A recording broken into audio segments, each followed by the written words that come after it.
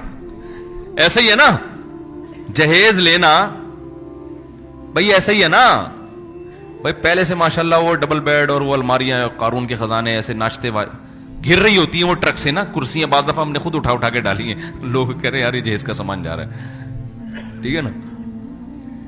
یہ جو راستہ ہے جہیز کا, دیر سے شادی کا, 2 بچوں کا, اور آپ کا اللہ بھلا کرے میاں خرچہ نہیں اٹھاتا, بیگم اپنا خرچہ خود اٹھائے گی. جیسے کہ اب یہی کلچر ہمارے معاشرے میں بہت اسپیڈ کے ساتھ آ رہا ہے اور خواتین اس پہ خوش ہیں. کمال کی بات یہ, انہیں یہ اندازہ نہیں ہے کہ ہماری نسلیں تباہ ہو رہی ہیں. بہت خوش ہیں خواتین کے مذہب نے پابندی لگائی ہے کہ عورت گھر کی زینت بنے, 4 دیواری کمانا. ایکچولی ہم بھی ذرا براڈ مائنڈیڈ ہیں, معاشرے کی ترقی میں ایک کردار ادا کرنا چاہتے ہیں. ادا کرو کردار, تمہارے کردار ادا کرنے سے مرد اپاہج ہو رہا ہے. یہ کھلانا چھوڑ دے گا اور اس کی آمدن میں برکت بھی اللہ چھین لے گا. ابھی تھوڑی تھوڑی آمدن میں ہم دیکھتے ہیں بیوی کو بھی کھلاتا ہے. رکشے چلانے والوں کو میں جانتا ہوں 12 بچوں کو بھی پال رہے ہیں, بیوی کو بھی کھلا رہے ہیں, ابا پہ بھی خرچ کر رہے ہیں, اماں پہ بھی خرچ کر رہے ہیں. اللہ آمدن میں برکت دے رہا ہے. اللہ یہ برکت تم سے چھیننے والا ہے بہت جلد. کروڑوں روپے کماؤ گے, ایک دھیلا بیوی پہ خرچ کرتے ہوئے موت آئے گی تمہیں, بچے پہ خرچ کرتے ہوئے موت آئے گی. ایسا حال ہونے والا ہے. پھر خواتین کہتی ہیں مرد ہمارے خرچے نہیں اٹھاتے. کیوں اٹھائے گا جب آپ نے اس کو اپاہج بنا دیا؟ کیوں اٹھائے گا بھائی؟ جس آدمی کو بیوی کی کمائی اس کے منہ کے لگ گئی نا ایک دفعہ, اس میں غیرت ختم. ہاں مجبوری کی بات الگ ہے, میں یہ نہیں کہتا اگر مرد بیچارہ غریب ہے تو بیوی اس کے ساتھ تعاون نہ کرے, کوئی مجبوری کی بات ہو تو الگ ہے, لیکن یہ کلچر کا حصہ نہیں ہو. مجبوری کے حکام الگ ہوتے ہیں. بعض مرد ہوتے ہیں بیچارے جاب نہیں مل رہی تو بیوی بیچاری جاب کر کے گھر چلا رہی ہو, مجبوری ہے, وہ ایک الگ چیز ہے. کلچر کا حصہ نہیں ہونا چاہیے اس کو, لیکن ہو رہا ہے. تو یہ پھسلتا ہوا روڈ ہے جس پہ آپ چلتے چلے جا رہے ہیں. بیگم کو گھر بٹھا کے بولو میں کما کے کھلاؤں گا, میں کھلاؤں گا, اس میں بڑے دھچکے آئیں گے آپ کو. کیا آئے گا؟ آپ کی ساری تنخواہ ختم. مہینے کے 10 دن پہلے آپ بیٹھے ہو گے یار اب کیا کروں میں, سمجھ رہے ہیں؟ تو نبی صلی اللہ علیہ وسلم بھی اسی دشوار, دیکھو قرآن نے کیا کہ وما ادراک ما العقبہ, تمہیں کیا پتا یہ گھاٹی کیا ہے. اسلام کو اللہ نے دشوار گزار گھاٹی سے تعبیر کیا ہے, موٹر وے سے تعبیر نہیں کیا. اسلام گھاٹی ہے, گھاٹی ایک دشوار راستہ ہے. لیکن اس دشوار راستے میں انسان کو سکون ملے گا کہ میں کہیں نہ اپنی منزل تک پہنچ جاؤں گا, بے شک پہاڑوں کو کراس کر کے پہنچوں. اور جس مکھن لگے ہوئے اور ڈیزل لگے ہوئے اور گریس لگے ہوئے راستے میں آپ پھسلتے چلے جا رہے ہیں نا, اس میں آپ کو سکون نہیں ملے گا, کیونکہ راستہ بڑا لشپش قسم کا, بڑا اچھا راستہ ہے. منزل کا آپ کو خود بھی علم نہیں ہے, تو آپ کو جب خود علم نہیں ہے تو آپ کو یہ کیسے اندازہ ہوگا کہ میں اس منزل تک پہنچ پاؤں گا کہ نہیں پہنچ پاؤں گا, وہاں پہنچ کے مجھے سکون ملے گا کہ نہیں ملے گا. جس آدمی کو منزل ہی کا پتہ نہیں ہوتا, وہ جتنا بڑا خود ڈاکٹر بھی بن جائے نا, خدا کی قسم اس کو سکون کے علاوہ دنیا کی ہر چیز مل جائے گی, سکون اس کو کبھی بھی نہیں ملے گا. مزید اسلامی ویڈیوز کے لیے ہمارے چینل کو سبسکرائب کریں.